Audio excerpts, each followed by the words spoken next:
Hello friends, villa કિચનમાં તમારું સ્વાગત છે।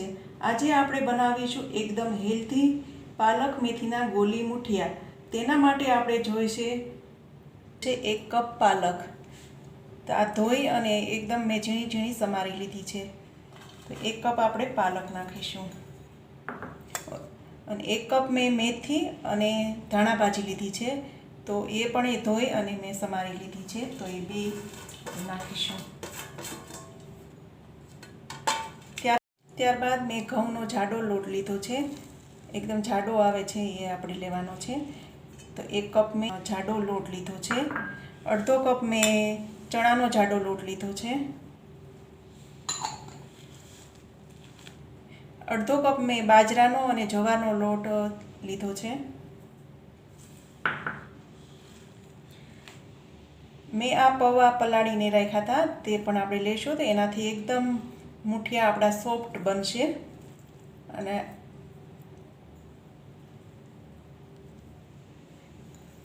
અડધો કપ એ આપણે પૌવા લેવાના છે।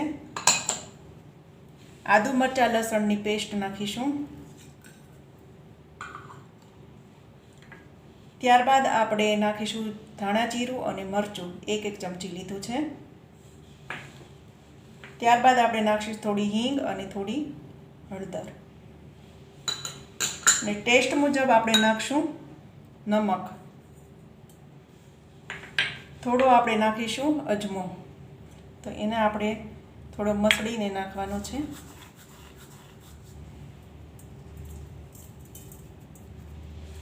અને થોડું મોણ નાખવાનું છે, તેના માટે 2 થી 3 ચમચી આપણે તેલ જોશે। લાસ્ટમાં આપણે નાખીશું દહીં અને ગોળ મિશ્રણ કરીને। આનાથી એકદમ ખટમીઠા મુઠિયા લાગશે અને સોફ્ટ પણ બનશે દહીંથી। તો આ જરૂરથી તમે નાખજો, બહુ જ સરસ બને છે। 4 થી 5 ચમચી આપણે દહીં ખાટું એવું લેવાનું છે અને 2 ચમચી ગોળ નાખ્યો છે અને બધું આપણે મિક્સ કરી દઈશું। આ મુઠિયા એકદમ હેલ્ધી બને છે, તો આપણે સવારના નાસ્તામાં પણ બનાવી શકીએ છીએ અને ડિનરમાં પણ બનાવી શકીએ છીએ। તો ખૂબ જ સરસ બને છે, એકવાર જરૂરથી ટ્રાય કરજો। અને આવી રીતે આપણે બધું મિક્સ કરી અને લોટ બાંધી લેવાનો છે। લગભગ આપણે પાણીની જરૂર બહુ ઓછી પડશે, એટલે આપણે 2 થી 3 ચમચી જેટલું પાણીની જરૂર કદાચ પડશે। પાણીની જરૂર પડે તો જ આપણે પાણી લઈશું, નહીં તો આપણે નહીં લઈએ। મને થોડું લાગે છે એવું કે આપણે થોડું પાણીની જરૂર પડશે, એટલે આપણે થોડું પાણી લઈશું। 2 થી 3 ચમચી જેટલું જ આપણે પાણી લેવાનું છે।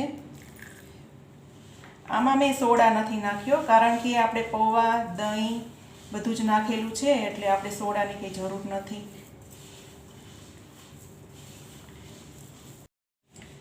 તો આ લોટ આપણો મસળીને તૈયાર છે। તો આપણે થોડો તેલ નાખીશું આના ઉપર થોડું, અને આપણે ફરીથી થોડો મસળી લઈશું। બાજુમાં મેં સ્ટીમરમાં સ્ટીમ કરવા મૂકી દીધું છે સ્ટીમરને। તો આપણે હવે આની બધી આપણે ગોળીઓ વાળી લઈશું। આને થોડો આપણે તેલવાળો હાથ કરીશું। તો આ રીતે નાની નાની સાઈઝની આપણે ગોળી બનાવી લઈશું। બધી ગોળી આપણે આવી રીતે તૈયાર કરી લઈશું। આ મુઠિયામાં મેં લસણ સૂકું લીધું છે। જો તમારી આગળ લીલું લસણ હોય તો જરૂરથી લીલું લસણ નાખજો, કારણ કે લીલા લસણથી એકદમ ટેસ્ટ સરસ આવે છે। તો આવી રીતે આપણે બધી ગોળીઓ વાળી લેવાની છે, નાની નાની સાઈઝની, મીડિયમ સાઈઝની। આપણે આ બધા મુઠિયા ગોલી મુઠિયા આપણે વાળીને રેડી કરી દીધા છે। તો બધી ગોળીઓ મેં વાળી લીધી છે। તો ચાલો આપણે હવે સ્ટીમ કરી લઈએ। તો મેં આ કાણાવાળી ડીશ લઈ લીધી છે, તેને મેં ગ્રીસ કરીને રાખી દીધી છે પહેલેથી જ। તો એમાં આપણી બધી ગોળી મુઠિયા છે એને આપણે સ્ટીમ કરવા રાખી દઈશું। આવી રીતે આપણે ગોઠવી દઈશું બધા મુઠિયા, અને આને આપણે 5 થી 10 મિનિટ આપણે એને થવા દઈશું સ્ટીમ। મુઠિયા ગોઠવી દીધા છે, તો આને ઢાંકીને આપણે 15 મિનિટ થવા દઈશું। આપણે આ મુઠિયા મૂક્યા એને 15 મિનિટ થઈ ગઈ છે। તો આપણે ચેક કરી લઈએ કે અંદરથી ચડી ગયા છે ચેક કરી લઈએ કે અંદરથી ચડી ગયા છે કે નહીં. આપણે એક ચપ્પુ લેશું અને એને ચેક કરી લેશું. તો આપણા મુઠિયા બનીને રેડી છે. તો આપણે ગેસ હવે બંધ કરી દઈશું અને આપણે આપણા મુઠિયા બનીને રેડી છે.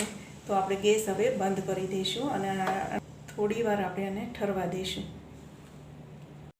આપણે હવે મુઠિયાનો વઘાર કરી લઈશું. તેના માટે આપણે જોશે 2 થી 3 ચમચી જેટલું તેલ.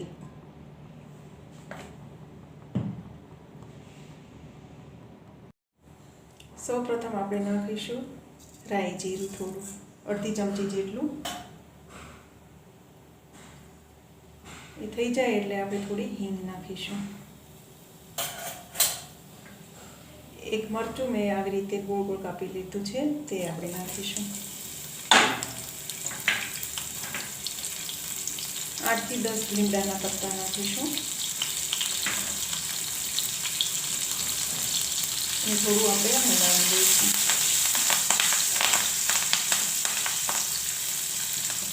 એક ચમચી જેટલા આપણે તલ નાખીશું. થઈ જાય એટલે આપણે જે મુઠિયા રેડી કરીને રાખ્યા હતા તે આપણે નાખી દઈશું.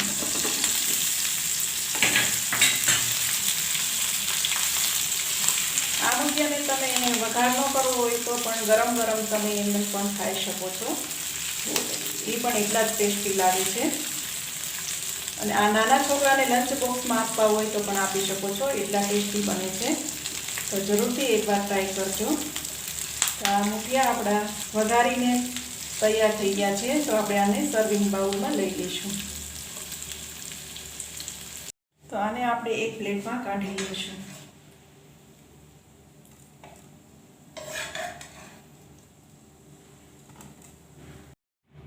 આ બધા જ મુઠિયા આપણે એક પ્લેટમાં લઈ લીધા છે.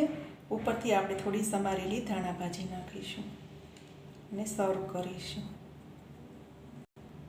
મુઠિયા એકદમ સ્પોન્જી બન્યા છે. તોડીને બતાવું છું. તમે જોઈ શકો છો પોચા રૂ જેવા બન્યા છે. નાનાથી લઈને મોટા પણ ખાઈ શકે, દાંત વગરના પણ ખાઈ શકે તેવા બન્યા છે. તમે જોઈ શકો છો. આ મુઠિયા ચા સાથે અથવા તો દહીં સાથે ખાઈ શકે છે. બહુ જ સરસ લાગે છે. મારી આ રેસીપી તમને કેવી લાગી તે કમેન્ટ કરીને મને જરૂરથી બતાવજો. લાઈક, શેર અને સબસ્ક્રાઈબ કરવાનું ભૂલતા નહીં. તો આપણે ફરી મળીશું એક નવી જ રેસીપી સાથે.